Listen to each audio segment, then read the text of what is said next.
Chapter 14, Part 1, Translation. Je vois la personne que je déteste. I see the person, and now we've got the relative pronoun que.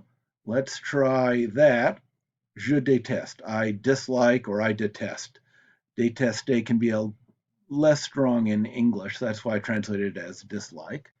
Um, uh, I see the person that I dislike. Yeah, let's change that to whom. That sounds a lot better. We'd want it, since this is a person, we don't want to use that or which. We want to use who or whom, and whom's more precise than who. Le professeur qui est en retard n'est pas gentil. The professor who is en retard, is late, is not nice. That comes out smoothly. The professor who is late is not nice. L'étudiant dont il parle a bien étudié.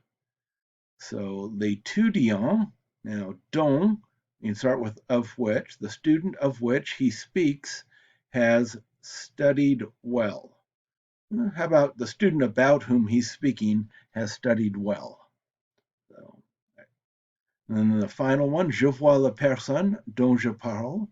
I see the person of whom I'm speaking or about whom I'm talking would work for these translations.